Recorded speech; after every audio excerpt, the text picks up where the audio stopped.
अभी post fertilisation में आपको पता है कि पोस्ट फर्टिलाइजेशन के अंदर कौन सी इवेंट आती है सबसे फर्स्ट। अच्छा, प्री फर्टिलाइजेशन में हमने क्या किया था? प्री फर्टिलाइजेशन का मतलब होता है gametogenesis, formation of gametes. Gametes का फॉर्मेशन हुआ।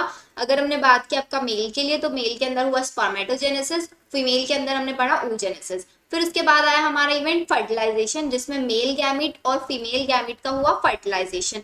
अभी फर्टिलाइजेशन होने के बाद जो स्ट्रक्चर बनेगी, उसके अंदर कैसे कैसे डेवलपमेंट्स होंगे, ये आता है आपका पोस्ट फर्टिलाइजेशन के अंदर। तो बेसिकली हम पोस्ट फर्टिलाइजेशन के अंदर आपका डिस्कस क्या करते हैं?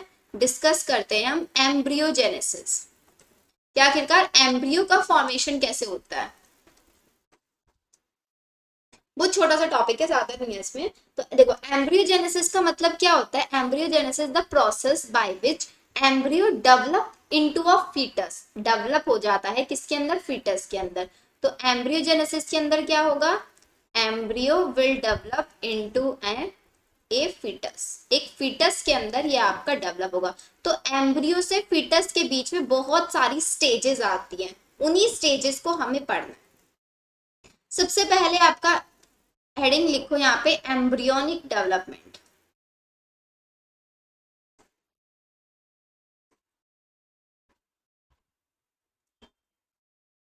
देखो, एम्ब्रियोनिक डेवलपमेंट में फर्स्ट इवेंट आती है आपकी यहाँ पे क्लीवेज। सबसे पहले आपको पता है, जब भी मेल गैमेट और फीमेल गैमेट फर्टिलाइज करेंगे तो कौन सी स्ट्रक्चर बनेगी? जाइगोट स्ट्रक्चर बनेगी। ठीक है, तो मैं यहाँ पे आपको जाइगोट बना के दिखा रही हूँ। Suppose this is the structure of zygote.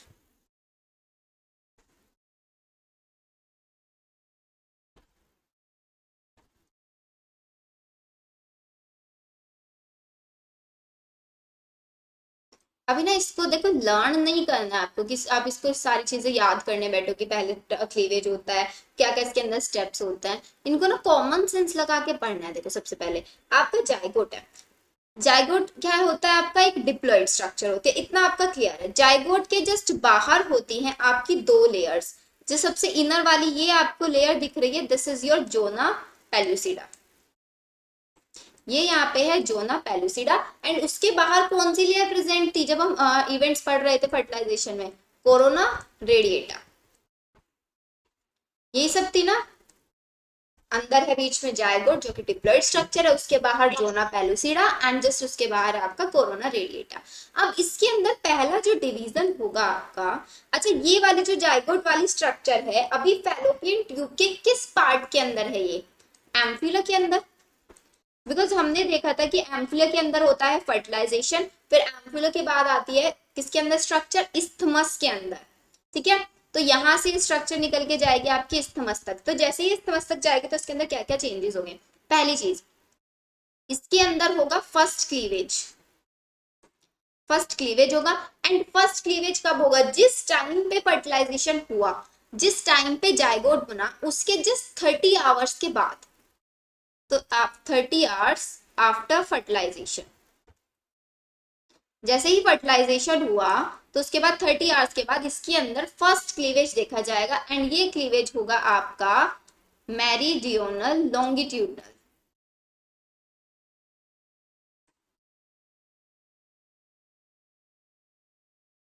पहला क्लीवेज। अब पहला क्लीवेज ये तो आपकी एक वन सेल स्टेज,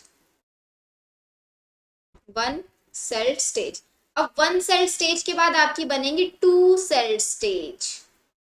ये बन गई टू सेल स्टेज, को भी रेड से ही बनाते हैं। विल लुक,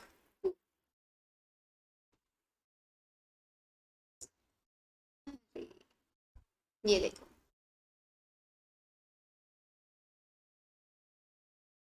सेम वही। अब यहाँ पे वन सेल थी, यहाँ पे टू सेल हो गई, तो इट मीन्स आपका यहाँ पे मैंने बना दिया क्लीवेज। सेम आपका यहाँ पे ये corona radiata cells, and inner one is your zona pellucida.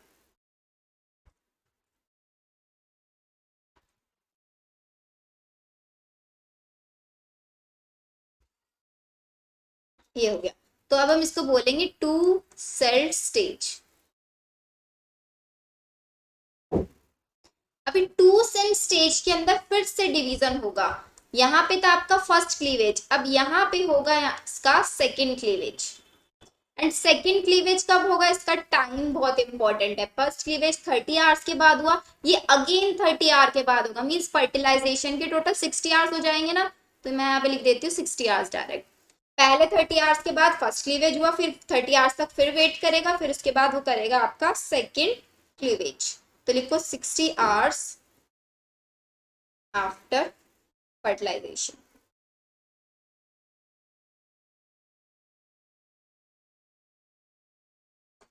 अब देखो यहाँ पे बनी वन सेल, वन सेल से बने टू सेल, अब टू सेल से कितने सेल्स बनेंगे, थ्री सेल स्टेज। अब ये बन गई आपकी थ्री सेल स्टेज। इसको एक सेकेंड थोड़ा सा इक्वली बनाते हैं ताकि बच्चे कंफ्यूज ना हो। ये देखो अभी लग रहा है ना तीनों सेल्स इक्वल, 1 2 3, एंड यहाँ पे थी आपकी 1 2, अगेन वही आपका बाहर सेल्स। ये हो गया, तो अब हम इसको बोलेंगे आपका थ्री सेल स्टेज। अभी थ्री सेल स्टेज के बाद फर्स्ट क्लीवेज हुआ, सेकेंड क्लीवेज हुआ, अब देन इसके बाद होगा आपका थर्ड क्लीवेज। थर्ड क्लीवेज, अब देखो थर्ड क्लीवेज में आपका कैसे होगा थर्ड क्लीवेज। अब ये तो आपका मेरिडियोनल लॉन्गिट्यूडनल क्लीवेज था, ये भी आपका मेरिडियोनल होगा, बट अब ये वाला जो क्लीवेज होगा इसको हम बोलेंगे इक्विटोरियल क्लीवेज। इक्वेटर से ये कट होगा आपका। एंड इसके अंदर देखो स्ट्रक्चर कैसी बनेगी आपकी, एक सेल यहाँ पे, second and then third and fourth, ऐसे आपकी यहाँ पे 4 सेल्स बन जाएंगी। समझ में आया।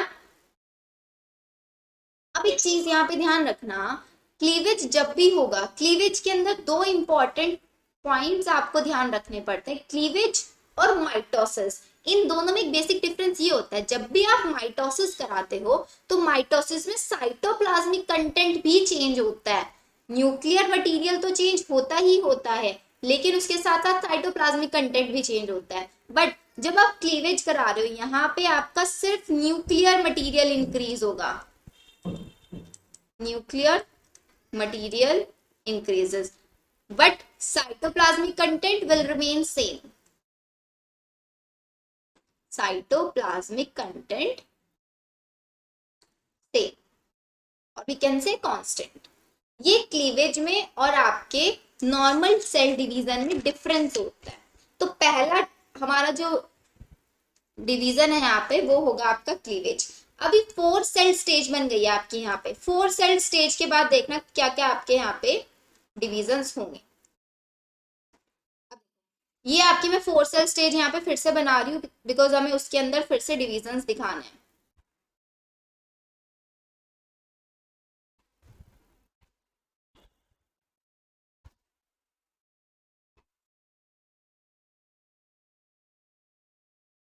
वन टू थ्री फोर, ये है आपकी यहाँ पे 4 सेल स्टेज। अब इसी 4 सेल स्टेज के अंदर फिर से क्लीवेज होगा, फिर से क्लीवेज होगा। अब 4 सेल स्टेज से बनेगा आपका 8 to 16 cell stage. 8 to 16 cell stage. देखो ध्यान रखना है, सबसे पहले 1 सेल, फिर 2 सेल, 3 सेल, 4 सेल एंड 4 से डायरेक्टली 8 से 16 सेल्स बन जाएंगी आपकी। एंड कैसे बनेंगी, ये आपका यहाँ पे सेल वॉल है, जो ये मेम्ब्रेन है, ये एज इट इज रहेंगे, सिर्फ जो अंदर का न्यूक्लियर मटेरियल है उसके अंदर बन जाएंगे 8 से 16 सेल्स आपकी, लाइक दिस।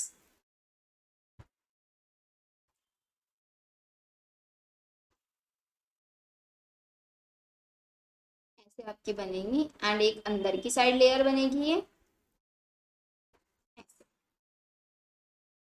अब देखो यहाँ पे आपकी 2 लेयर्स बनी हैं।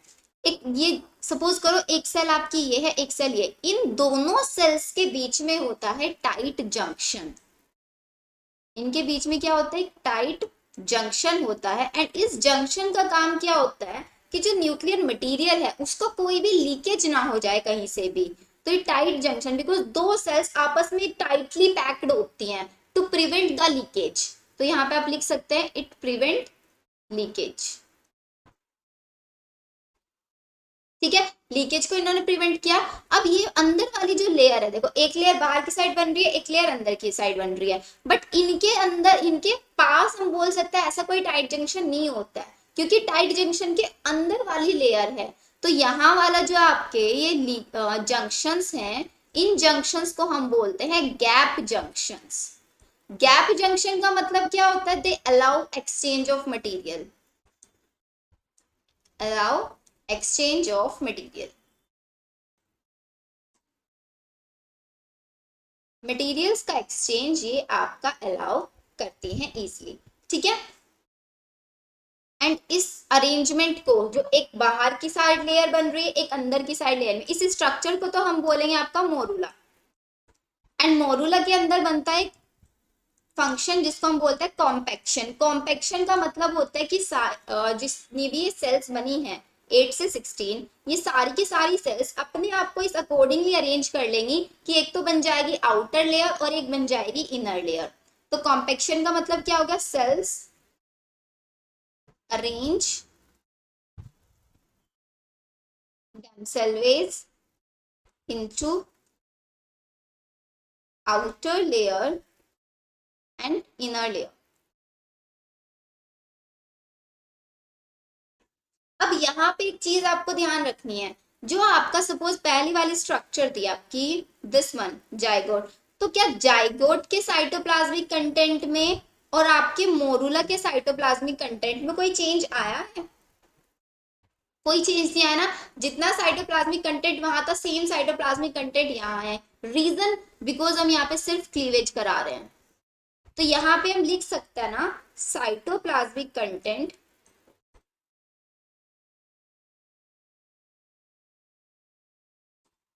of zygote is equals to cytoplasmic content of morula। ये लाइन क्लियर है?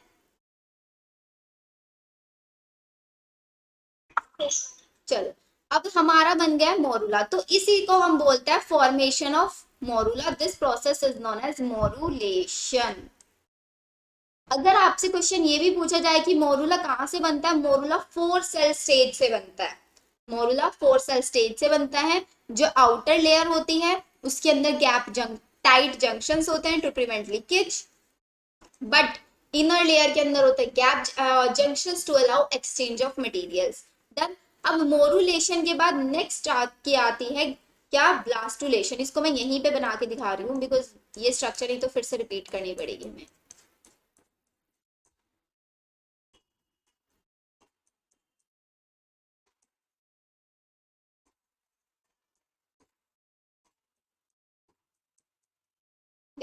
ये हमारी मोरूला है, मोरूला से ही बनेगा आपका ब्लास्टुला। अब देखो ब्लास्टुला और मोरूला के अंदर डिफरेंस क्या होगा। मोरूला के अंदर तो जब मोरूला बना था आपका, तो वहां पे हमने क्लीवेज कराया था, बट यहाँ पे हम कराएंगे आपका माइटोसिस। अभी माइटोसिस होगा तो एक चीज आप ध्यान रखना कि जो माइटोसिस जैसे ही होगा, इसका साइटोप्लाज्मिक कंटेंट इंक्रीज होगा। अब जैसे ही साइटोप्लाज्मिक कंटेंट इंक्रीज होगा, जो उसके कॉर्नर वाली सेल्स हैं, जिसके साइड में, मतलब उसकी जो लेयर्स है, वो सारी की सारी लेयर्स बर्स्ट होंगी या नहीं होंगी? तभी तो अंदर का कंटेंट अपने, बिकॉज अंदर की क्या है, अंदर का कंटेंट इंक्रीज हो रहा है, साइज में बढ़ रहा है, तो उसको ज्यादा गैप चाहिएगा। अब ज्यादा गैप चाहिएगा तो उसकी जो आउटर लेयर्स है वो बर्स्ट होना शुरू हो जाएंगी।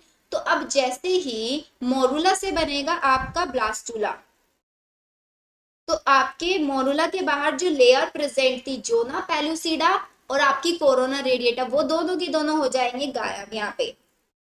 ठीक है, तो it means we can say there is no zona pellucida. यहाँ पे कोई जोना पेलुसिडा नहीं होगी। अब देखो, ये आपका ब्लास्टुलेशन, हम इस प्रोसेस को बोलेंगे blastulation is the process of formation of blastula. अब इसके अंदर क्या होगा, जो ये आपकी आउटर लेयर है, यहाँ पे ये आउटर लेयर वाली जो सेल्स है ना, अपने आप को ऐसे अरेंज कर लेंगी।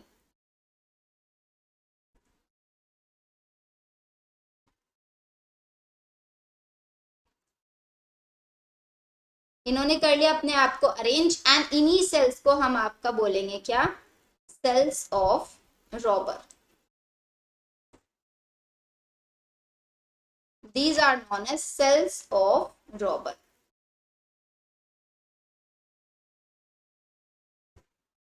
जो आपका आउटर लेयर पे जाके बाइंड हो गई हैं.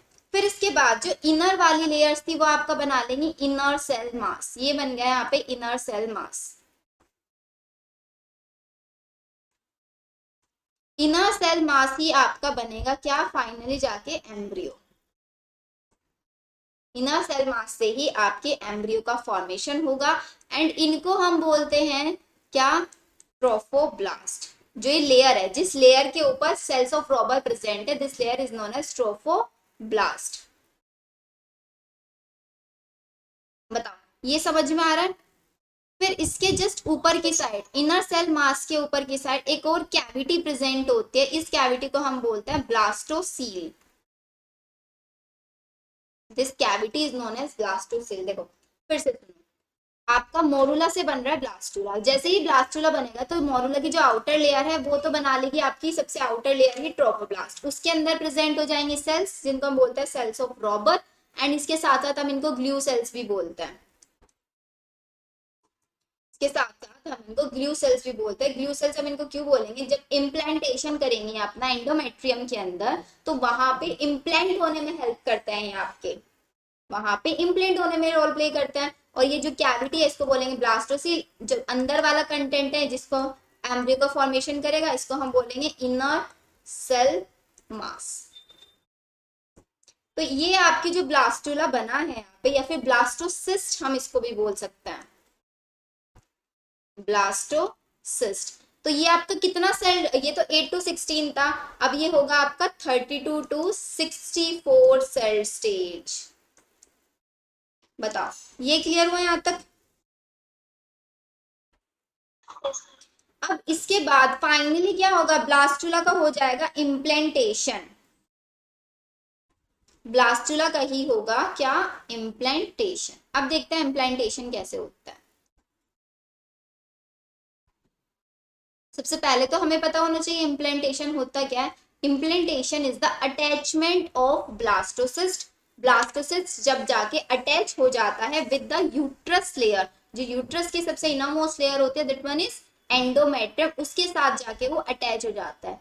This process is known as implantation.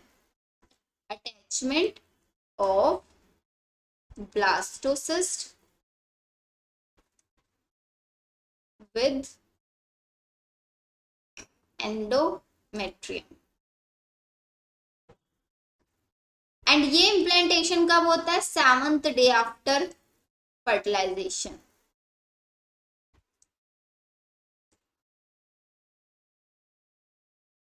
Fertilisation के 7th डे पर ये इम्प्लांटेशन होता है. ठीक है यहाँ तक. अब इसके बाद देखो इम्प्लांटेशन अगर हम बात कर रहे हैं, सपोज ये आपका है ब्लास्टोसिस्ट. यहाँ पे अंदर की साइड है आपकी वही कौन सी लेयर, ट्रोफोब्लास्ट लेयर, जिसके अंदर है आपके सेल्स ऑफ रॉबर प्रेजेंट. ये इसका इनर सेल मास, ये पूरी की पूरी कैविटी ब्लास्टोसील. अब इसी का हमें कराना है इम्प्लांटेशन. तो इम्प्लांटेशन देखो कैसे होगा, सपोज ये है फीमेल रिप्रोडक्टिव सिस्टम,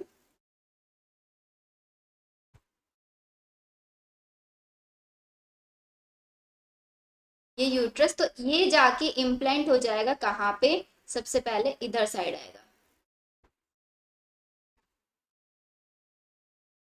अभी सबसे पहले कहाँ पे है, यूट्रस के अंदर है. अब इसको क्या करना है, अपने आप को इम्प्लांट करना है. किसके अंदर, ये जो अंदर वाली लेयर है, अंदर वाली लेयर को हम क्या बोलते हैं, एंडोमेट्रियम. तो एंडोमेट्रियम के साथ इसको क्या करना है, इम्प्लांट करना है. अभी इम्प्लांट करने के लिए सबसे पहली चीज क्या करेगा, ये हमने देखा था कि इससे पहली वाली सेल्स के अंदर क्या आती है, जिसके जो जोना पेलुसिडा थी वो रप्चर हो गए थे. लेकिन कभी कभी क्या होता है, कुछ अमाउंट में जोना पेलुसिडा सेल्स रह जाती हैं. तो पहला स्टेप आपका यहाँ पे वही होता है कि जितने भी जोना पेलुसिडा सेल्स हैं उनका रप्चरिंग होता है. तो फर्स्ट स्टेप आप लिखोगे यहाँ पे जोना पेलुसिडा रप्चर. हो गई जोना पेलुसिडा रप्चर. फिर इसके बाद मैंने आपको बताया था यहाँ पे ये होती हैं आपके cells of Rauber, cells of Rauber. अब ये सेल्स ऑफ रॉबर क्या करते हैं, एक एंजाइम रिलीज करेंगे अपने अंदर से। देखो यहाँ पे cells of Rauber releases enzymes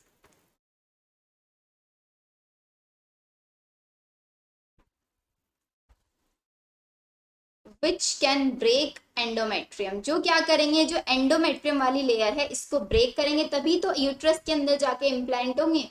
which can break endometrium.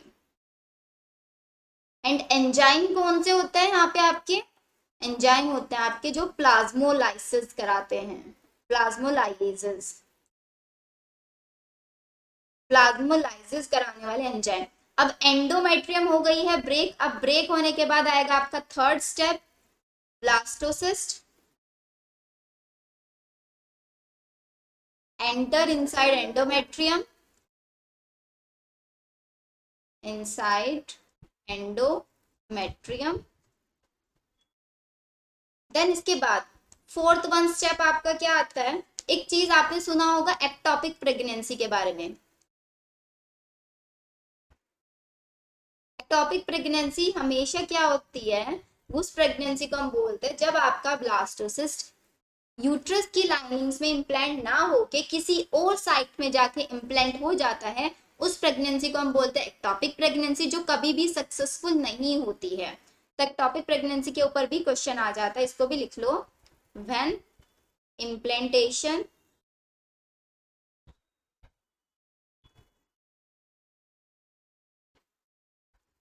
occurs at site other than uterus, uterus की जगह कहीं और पे अगर इम्प्लांटेशन हो रहा है उसी को हम बोलते हैं ectopic pregnancy, and this is never successful. ठीक है, अब हमारा इम्प्लांटेशन वाला प्रोसेस डन। अब इम्प्लांटेशन के बाद एक और इम्पॉर्टेंट चीज आती है, जो हमने यहाँ पे बताया था कि आपकी ट्रोफोब्लास्ट लेयर है। इस ट्रोफोब्लास्ट लेयर को हम दो पार्ट्स में डिवाइड कर सकते हैं। ट्रोफोब्लास्ट ये भी बहुत इंपॉर्टेंट रोल प्ले करती है। इसके अंदर दो पार्ट्स होते हैं ट्रोफोब्लास्ट के अंदर। The first one is your syncytiotrophoblast, second one होता है आपका cytotrophoblast.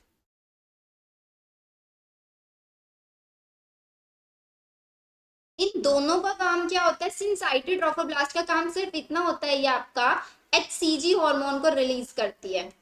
HCG human chorionic gonadotropin. And cytotrophoblast सिर्फ और सिर्फ क्या काम करता है आपका इम्प्लांटेशन कराने में। अब ये हार्मोन का मेन इंपॉर्टेंट चीज क्या है, this is responsible for the pregnancy test. जब भी प्रेगनेंसी टेस्ट करता है, आपने देखा होगा प्रेगनेंसी टेस्ट के अंदर एक किट आती है। अब उस किट में क्या होता है, आपने देखा होगा यहाँ पे कुछ लाइंस विजिबल होती है एंड यहाँ पे एक डॉट स्ट्रक्चर बनी रहती है। तो जैसे ही प्रेग्नेंट जो लेडी है, प्रेग्नेंट लेडी अपना यूरिन यहाँ पे ड्रॉप वाइज डालती है, तो उसकी वजह से क्या होता है ना, बिकॉज उसके यूरिन के अंदर क्या होगा, आपके एचसीजी हार्मोन रिलीज हो चुका होगा। बिकॉज क्या होता है, तब तक ट्रोफोब्लास्ट लेयर सिर्फ तभी बनेगी जब उसके अंदर क्या बन चुका होगा, ब्लास्टुला का फॉर्मेशन होगा, ब्लास्टोसिस्ट का फॉर्मेशन होगा। अब ट्रोफोब्लास्ट बन चुका है तो एचसीजी भी रिलीज होगा। तो एचसीजी हार्मोन के अगेंस्ट यहाँ पे लगाए रखते हैं एंटीबॉडीज। एंटीबॉडीज यहाँ पे लगे होते हैं एंड ये एंटीबॉडीज आपके बहुत ज्यादा स्पेसिफिक होते हैं सिर्फ एचसीजी के लिए, स्पेसिफिक फॉर एचसीजी। तो जैसे ही यहाँ पे यूरिन ड्रॉप वाइज डाला तो उसकी वजह से यूरिन यहाँ से पास ऑन होके इस लेयर पे जाएगा एंड जैसे ही यहाँ पे जाएगा तो यूरिन के अंदर अगर एचसीजी होगा तो क्या होगा, ये एंटीबॉडीज के साथ जाके वो बाइंड कर लेगा एंड बाइंड कर लेगा तो यहाँ पे डॉट लाइंस दिखाई देती है, ऐसे डबल लाइंस। तो वो आपको डबल लाइंस यहाँ पे दिखा देता है, it means pregnancy test is positive. वो सिर्फ किस लिए होता है, एचसीजी की वजह से होता है, बिकॉज प्रेग्नेंट लेडी की बॉडी के अंदर एचसीजी हार्मोन पाया जाता है एंड प्रेगनेंसी टेस्ट जो किट्स होती हैं इनके अंदर भी एंटीबॉडीज लगाए जाते हैं जो एचसीजी को आइडेंटिफाई करते हैं। ठीक है, यहाँ तक हमारा इम्प्लांटेशन डन। अब इम्प्लांटेशन के बाद नेक्स्ट प्रोसेस आता है गैस्ट्रुलेशन। गैस्ट्रुलेशन प्रोसेस होता है, it is the formation of gastrula. अब किसका फॉर्मेशन होगा? गैस्ट्रूला का फॉर्मेशन होगा। G4 गैस्ट्रुलेशन या फिर G4 गैस्ट्रूला, एंड G4 ये होता है आपका जर्मिनल लेयर्स या फिर जर्म लेयर्स। अब ये जर्म लेयर्स कितनी होती है आपको पता है? 3 टाइप की जर्म लेयर्स होती है। मींस गैस्ट्रुलेशन में क्या होगा? जर्मिनल लेयर्स का फॉर्मेशन होगा, एंड यही जर्मिनल लेयर्स जो डेवलपिंग फीटस है उसके अलग अलग ऑर्गन्स बनाने का काम करती हैं। 3 टाइप की जर्म लेयर्स होती है आपकी। The first one is your ectoderm, फिर आती है एंडोडर्म एंड मेसोडर्म। अब सोच सकते हो इनमें से सबसे पहली बनने वाली लेयर कौन सी होगी? तीनों में से सबसे पहले कौन सी बनती है? तीनों में से सबसे पहले जो सबसे इनर मोस्ट होती है वो बनती है। तो आप इसको लिख सकते हैं यहाँ पे, इट फॉर्म्ड फर्स्ट। एंड इसी गैस्ट्रुलेशन के अंदर बेबी के अंदर देखा जाता है मोर्फोजेनेटिक मूवमेंट। एंड ये मोर्फोजेनेटिक मूवमेंट किसकी वजह से होता है? सिर्फ जर्म लेयर्स की वजह से होता है। Morphogenetic movement is just because of this germ layers। यहाँ तक क्लियर? तो ये तीनों जर्म लेयर्स का फॉर्मेशन हो जाएगा, बट इसके अलावा कुछ एक्स्ट्रा एम्ब्रियोनिक लेयर्स भी बेबी के अंदर डेवलप होती हैं या फिर डेवलपिंग फीटस के अंदर पाई जाती हैं। उनको भी पढ़ना इंपॉर्टेंट होता है, extra embryonic layers.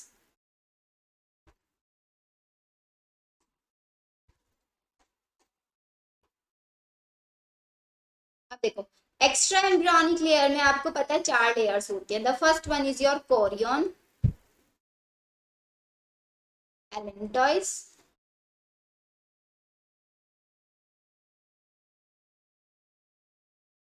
Second spelling ALL, हाँ ठीक है। थर्ड वन आपकी एमनियन, फोर्थ वन आपकी यॉर्क्स है। अब इनको पढ़ते हैं, देखो टर्म बाय टर्म। सबसे पहले देखते हैं हम कोरियन के बारे में।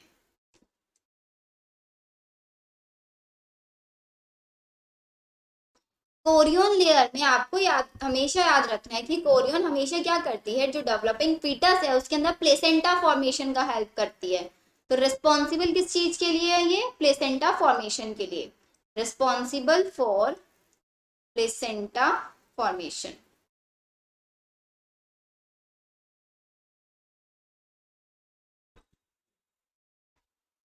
तो अगर आपसे कोई पूछे प्लेसेंटा का जो नेचर होता है वो क्या होता है? प्लेसेंटा का नेचर भी आपका कॉरियोनिक नेचर होता है, या फिर कभी कभी एलेंटो कॉरियोनिक भी बोलते हैं इसको।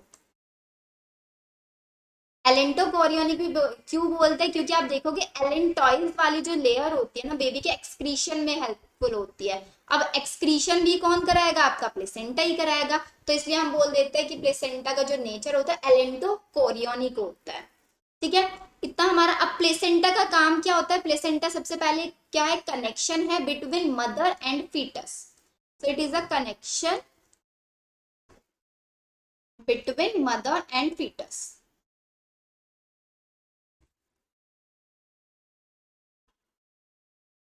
एंड प्लेसेंटा मेन चीज बनती कब है? It formed after 12 week. ये हमेशा 12 वीक के बाद बनती है, या फिर आफ्टर 3 मंथ्स भी बोल सकते हैं।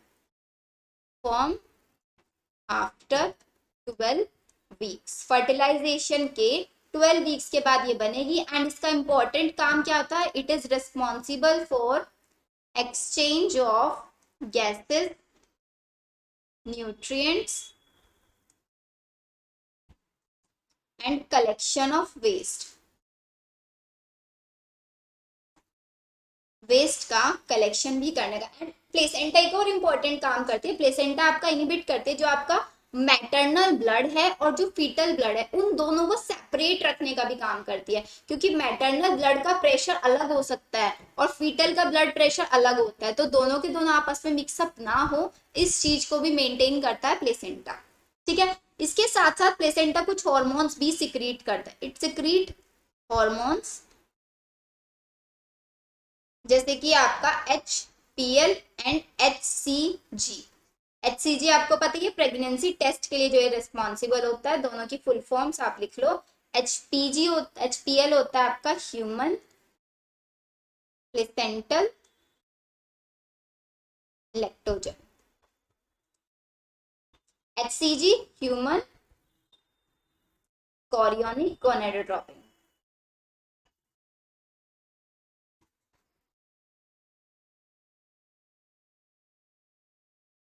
इसके साथ साथ ये हार्मोन रिलीज करता है एस्ट्रोजन एंड प्रोजेस्टेरोन। कॉरियोनिक वाला क्लियर आपका। चलो, अब कॉरियोनिक के बाद जो नेक्स्ट एक्स्ट्रा जर्मिनल लेयर होती है आपकी, this one is your amnion. अब देखो एमनियन क्या होती है। एमनियन जो लेयर होती है ये अपने अंदर से कुछ सेल्स प्रोड्यूस करती हैं जिनको हम बोलते हैं amniogenic sales. Amniogenic sales. And ये एमनियोजेनिक सेल्स अपने अंदर से कुछ फ्लूइड सिक्रीट करते हैं जिसको हम बोलते हैं amniotic fluid. Amniotic fluid. Baby के बाहर आपने देखा होगा जो इमेजेस वगैरह पे कि उसके बाहर एक फ्लूइड भरा रहता है, तो पूरा का पूरा फ्लूइड वो एमनियोटिक फ्लूइड ही होता है। एंड इस एमनियोटिक फ्लूइड का मेन रोल क्या होता है वो आप लिखो यहाँ पे। इसका फर्स्ट फंक्शन होता है it act as a shock absorber. Shock absorber के जैसे ये वर्क करता है। Act as a swimming pool for baby.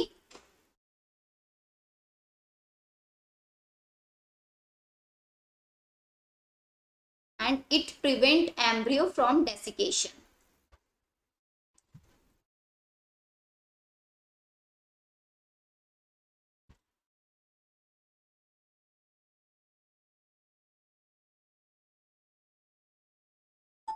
देखो एमनियन हो गया हमारा क्लियर। अब इसके बाद थर्ड लेयर आती है, this one is allantois.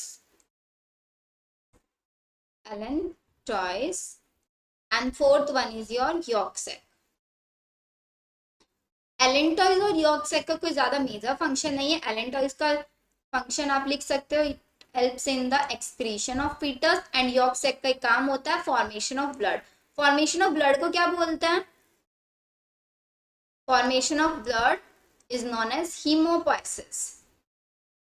Hemopoiesis.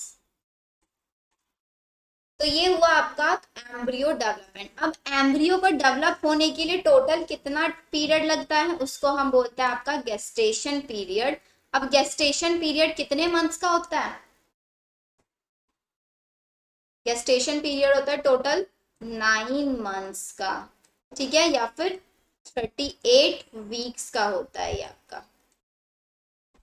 ठीक है यहाँ तक। अब गेस्टेशन पीरियड क्या होता है? Period between fertilisation and child birth. Child birth और फर्टिलाइजेशन के बीच का जो पीरियड होता है उसी को हम बोलते हैं गेस्टेशन पीरियड। अब गेस्टेशन पीरियड के अंदर बेबी के अंदर कौन कौन से चेंजेस होते हैं, किस टाइम पे कौन से चेंजेस होते हैं, किस टाइम पे किस ऑर्गन का डेवलपमेंट होता है, वो बहुत इंपॉर्टेंट है आपके लिए। तो सबसे पहले एक साइड में लिखो आप मंथ्स एंड एक साइड में लिखो आप चेंजेस।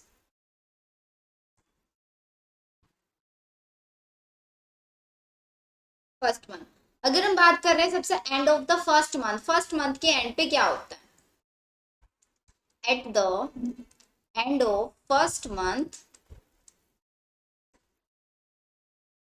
तो फर्स्ट मंथ के एंड पे बेबी के अंदर सबसे पहले बनता है heart. Heart is formed and baby की हार्ट बीट भी आप सुन सकते हैं। Second, eight the end of second month,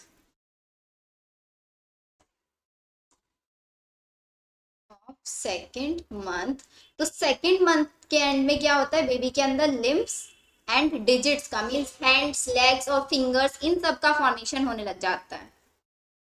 limbs and digits are formed. Next one, at the end of third month,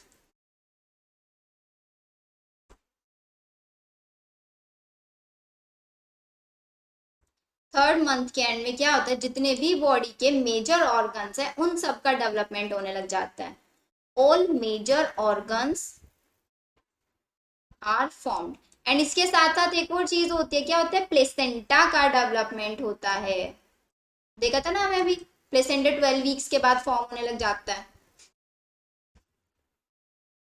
next, eight the end of fifth month, अब देखो 3 months का होता है एक ट्राइमेस्टर, तो फर्स्ट ट्राइमेस्टर फिनिश होते ही placenta आने लग जाता है। आपको पता है कि फर्स्ट ट्राइमेस्टर में ही सबसे ज्यादा मिसकैरेज के चांसेस होते हैं। वो क्यों होता है? क्योंकि बेबी के अंदर मेजर ऑर्गन्स का डेवलपमेंट नहीं हो रहा होता है, तो बेबी बहुत ज्यादा वीक होता है। तो इसलिए हमेशा बोला जाता है कि मिसकैरेज के लिए जो मेन पीरियड होता है वो फर्स्ट 3 मंथ्स ही होता है। एक बार 3 मंथ्स आपके क्लियर हो जाते हैं तो उसके बाद प्लेसेंटा अपना रोल फंक्शन ले लेता है, सारे मेजर ऑर्गन्स डेवलप हो जाते हैं, तो उसके बाद मिसकैरेज के बहुत कम चांसेस रह जाते हैं। फिर फिफ्थ मंथ के अंदर क्या होगा? फिफ्थ मंथ के अंदर बहुत इंपॉर्टेंट है, यहाँ से नीट में क्वेश्चन आता है। फिफ्थ मंथ के अंदर ही बेबी का फर्स्ट मूवमेंट देखा जाता है, first movement of foetus. Foetus का फर्स्ट मूवमेंट यहाँ पे होगा, एंड उसकी बॉडी के अंदर हेयर भी आने लग जाएंगे, हेयर्स अपीयर ऑन स्किन।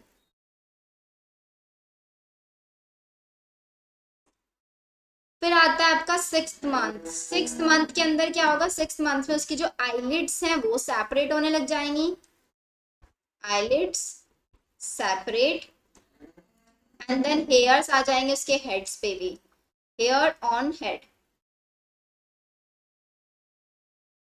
फिर नेक्स्ट आता है डायरेक्ट आपका नाइन्थ मंथ। नाइन्थ मंथ में होता है चाइल्ड बर्थ। अब चाइल्ड बर्थ को ही हम बोलते हैं पार्चुरेशन, जो इवेंट अब हम पढ़ने वाले हैं। Parturition is known as child birth. अब इसी इवेंट को समझते हैं कि इस इवेंट के अंदर क्या होता है। देखो, पार्चुरेशन में आपको पता है parturition is the act of child birth, and ये एक आपका न्यूरो एंडोक्राइन प्रोसेस होता है। पार्चुरेशन,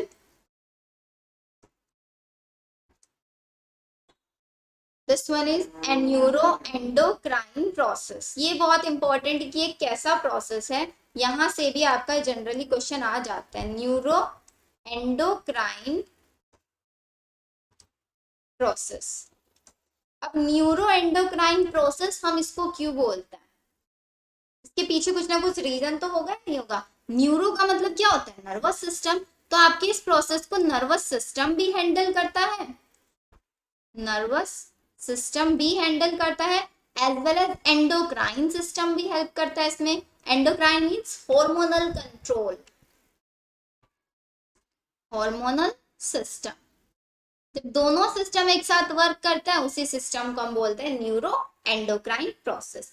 अब पार्चुरेशन के लिए सिग्नल कहाँ कहाँ से आता है? अगेन वेरी इंपॉर्टेंट क्वेश्चन, यहां से भी आपका एक क्वेश्चन आता है नीट में। पार्चुरेशन का सिग्नल आपका फीटस प्लस प्लेसेंटा दोनों से आता है, ये हमेशा याद रखना। फीटस भी अपना रोल प्ले करता है बर्थ में, सेम प्लेसेंटा भी करता है। अब वो कैसे? अभी फीटस डेवलप होने लग रहा है मदर वॉर्म के अंदर, अब वो डेवलप होने लग रहा है, उसका साइज भी ग्रो कर रहा है। तो जैसे उसका साइज ग्रो हो जाता है 9 मंथ तक, उसको सफोकेशन फील होने लग जाता है। अब जैसे ही उसको सफोकेशन फील होगा तो अपने अंदर से एक हार्मोन रिलीज करेगा, कॉर्टिसोल। स्ट्रेस हार्मोन होता है ना कॉर्टिसोल, तो कॉर्टिसोल रिलीज करेगा। सेम टाइम पे प्लेसेंटा क्या करेगी? जैसे ही 9 मंथ्स कंप्लीट हो जाएंगे, प्लेसेंटा क्या करेगी? प्रोजेस्टेरोन लेवल को इंक्रीज करा देगी एंड एस्ट्रोजन लेवल को डिक्रीज करा देगी, जो कि प्रेगनेंसी को मेंटेन रखने के लिए इंपॉर्टेंट थे।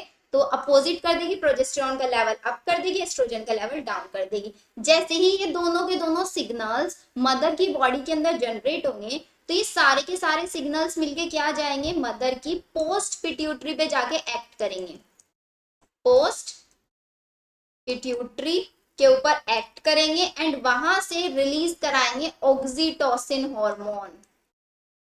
वहां से रिलीज होगा ऑक्सीटोसिन, एंड ये ऑक्सीटोसिन अब क्या काम करेगा? This oxytocin will do contraction of myometrium. अब ये रिस्पॉन्सिबल होता है कॉन्ट्रैक्शन के लिए, तब कॉन्ट्रैक्शन होने लग जाएगा। देन कॉन्ट्रैक्शन होगा तो उसके बाद क्या होगा? बर्थ कैनाल रिलैक्स मोड में आएगी, and it will form relaxin hormone, and ये सारे के सारे ही क्या होते हैं? आपके रिस्पॉन्सिबल होते हैं बेबी बर्थ के लिए। न्यूरो एंडोक्राइन प्रोसेस है, नर्वस सिस्टम वर्क कर रहा है, फीटस ने कॉर्टिसोल रिलीज किया, प्लेसेंटा ने प्रोजेस्टेरॉन का लेवल हाई कर दिया, एस्ट्रोजन का लेवल डाउन कर दिया। सारे के सारे सिग्नल्स जैसे ही डेवलप हुए मदर के अंदर, तो उसने पोस्ट पिट्यूटरी ग्लैंड पे जाके एक्ट किया एंड वहां से उसने ऑक्सीटोसिन रिलीज कराया। ऑक्सीटोसिन ने कॉन्ट्रेक्शन किया, कॉन्ट्रेक्शन की वजह से कि क्या हुआ, बर्थ कैनाल एक्टिवेट हुई एंड वहां से बेबी का बर्थ होना स्टार्ट हुआ। देन उसके बाद क्या होगा, रिलैक्सिन हार्मोन रिलीज होगा and baby will come outside the body. ठीक है, अब ये तो पार्चुरेशन का सिग्नलिंग हुआ। किसका सिग्नलिंग कैसे होता है? अब पार्चुरेशन के अंदर 3 स्टेजेस आती हैं, स्टेजेस ऑफ पार्चुरेशन। कौन कौन सी स्टेजेस आती हैं, अब वो देखना है। देखो, पहली स्टेज होती है या फिर पहली फेज भी आप इसको बोल सकते हैं, this one is your dilation phase. First one is your dilation phase. Second one is your expulsion phase. And then third one is your afterbirth phase.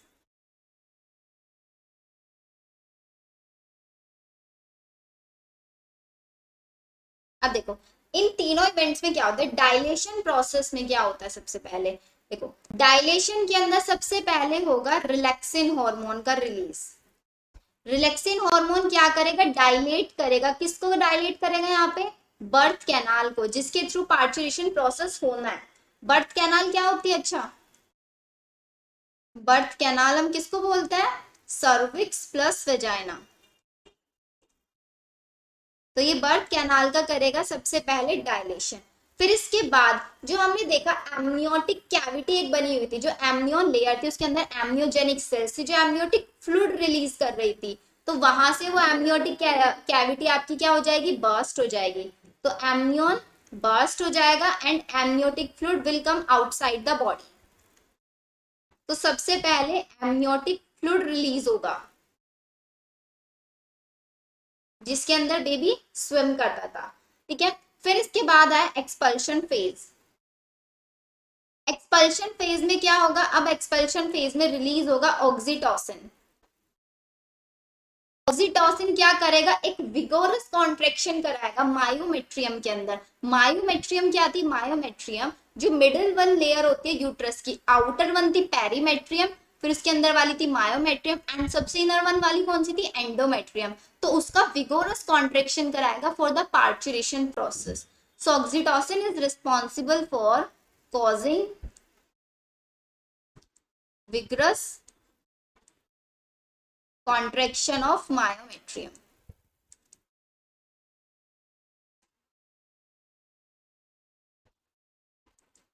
ठीक है, एंड देन इसके बाद हो जाएगा child birth, means child will come out. Child birth हुआ। अब child birth के बाद place after child birth phase में क्या होगा, इसके बाद क्या होगा, यहाँ पे बेबी बर्थ तो हो गया लेकिन बेबी के साथ साथ अटैच क्या क्या था, प्लेसेंटा अटैच था प्लस अम्बिलिकल कोड अटैच होता है, अम्बिलिकल कोड अटैच होता था। तो ये भी it will also comes out. यहां तक बताओ तीनों स्टेजेस समझ में आए। पार्चुरेशन में डायलेशन फेज में रिलैक्सिन डायलेट करेगा बर्थ कैनाल को, amniotic fluid comes outside the body. फिर एक्सपल्शन फेज में ऑक्सीटोसिन विगोरस कॉन्ट्रेक्शन कराएगा जिसकी वजह से पूरा पार्चुरेशन प्रोसेस होगा एंड उसके बाद प्लेसेंटा एंड अम्बिलिकल कोड को कट कर दिया जाता है बेबी से। डन, चलो अब नेक्स्ट इसके बाद प्रोसेस, चाइल्ड बर्थ के बाद नेक्स्ट प्रोसेस स्टार्ट होता है लैक्टेशन पीरियड। अब लैक्टेशन पीरियड के अंदर क्या होता है वो हमें देखना है। चलो अब नेक्स्ट हमारा टॉपिक है लैक्टेशन पीरियड। तो उसके लिए हमें सबसे पहले पढ़नी है मैमेरी ग्लैंड्स। मैमेरी ग्लैंड आपकी होती हैं one pair and we can also call them modified sweat glands, modified sweat glands. And इनका नेचर क्या होता है, एक्सोक्राइन या फिर एंडोक्राइन। इनका नेचर होता है एक्सोक्राइन। एक्सोक्राइन नेचर मीन जिनका सिक्रीशन किसी पर्टिकुलर डक्ट्स के थ्रू होता है। So these are the exocrine glands. अब देखते हैं कि इनके अंदर फॉर्मेशन कैसे होता है मिल्क का। सपोज हम यहाँ पे एक स्ट्रक्चर बना रहे हैं, तो सबसे पहले आपको देखना है ईच ममेरी ग्लैंड के अंदर ऑलमोस्ट होते हैं 15 से 20 लोब्स, जिनको हम बोलते हैं mammary lobes. These are the mammary lobes. And कितने होते हैं इनका काउंट 15 से 20। एंड इन्हीं मेमोरी लोब्स के अंदर प्रेजेंट होते हैं मेमोरी डक्ट्स। सपोज यहाँ पे सबसे पहले प्रेजेंट होती है एल्वेलाइज, फिर एल्वेलाई से ही स्टार्ट होता है क्या मेमोरी डक्ट्स। ये देखो यहाँ पे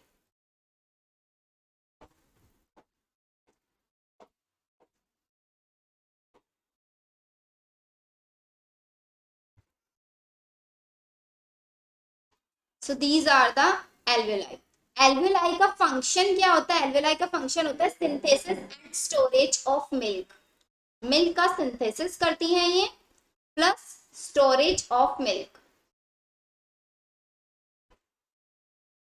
एंड एल्वेलाई से ही ओरिजिनेट हो रही हैं डक्ट्स, जिनको हम बोलते हैं क्या memory ducts. These are the memory ducts. फिर मेमोरी डक्ट से ही आगे जाके बन रही है क्या आपकी मेमोरी एम्फिला। तो ये आपस में जाके कॉमन स्ट्रक्चर बन जाती है ऐसे।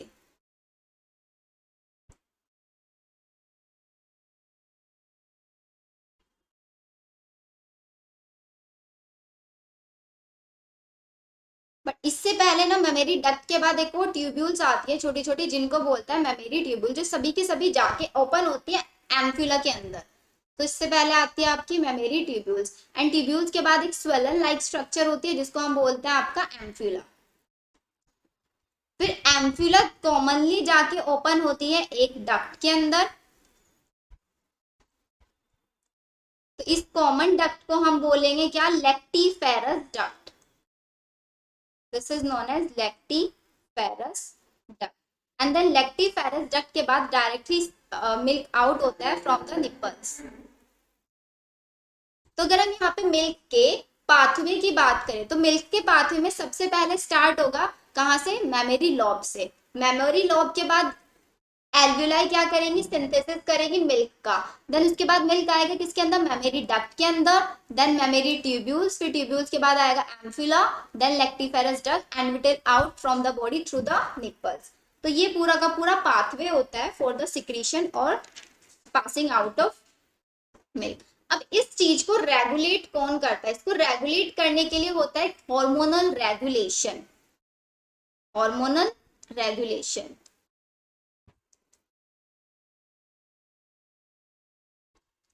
अब देखो हार्मोनल रेगुलेशन में क्या होता है, हार्मोनल रेगुलेशन में आपको 3 पॉइंट्स ध्यान रखने हैं। सबसे पहले मिल्क सिंथेसाइज कराने के लिए कौन सा हार्मोन रेस्पॉन्सिबल होता है, मिल्क सिंथेसाइजिंग हार्मोन। एंड एक होता है मिल्क इजेक्टिंग हार्मोन, जो मिल्क के सिर्फ इजेक्शन में हेल्प करता है। सेकेंड वन होता है development of mammary glands.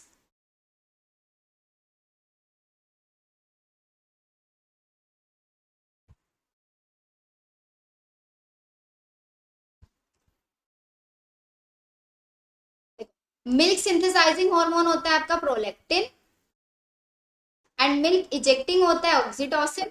Because oxytocin हमने देखा था रिलीज होता है at the time of parturition, तो उसके बाद ही मिल्क इजेक्शन का भी हेल्प रोल प्ले करता है। देन इसके बाद डेवलपमेंट ऑफ मेमोरी ग्लैंड के लिए रिस्पॉन्सिबल होता है progesterone and estrogen. And one important thing, milk जो मदर मिल्क होता है, मदर मिल्क के अंदर प्रेजेंट होती है सबसे ज्यादा अमाउंट में IgA antibody plus natural sugar, जिसको हम बोलते हैं लैक्टोज। सो डेवलपिंग बेबी के लिए जो सबसे ज्यादा इंपॉर्टेंट होता है वो मदर मिल्क ही होता है, बिकॉज उसके अंदर IgA प्रेजेंट होता है, जिसको हम बोलते हैं कोलेस्ट्रम।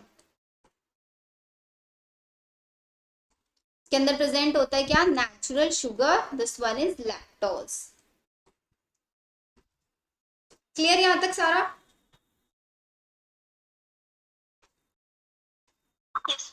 तो यहाँ पे आपका चैप्टर फिनिश होता है ह्यूमन रिप्रोडक्शन। अब इसके बाद हमारा यूनिट का लास्ट चैप्टर रहेगा रिप्रोडक्टिव हेल्थ।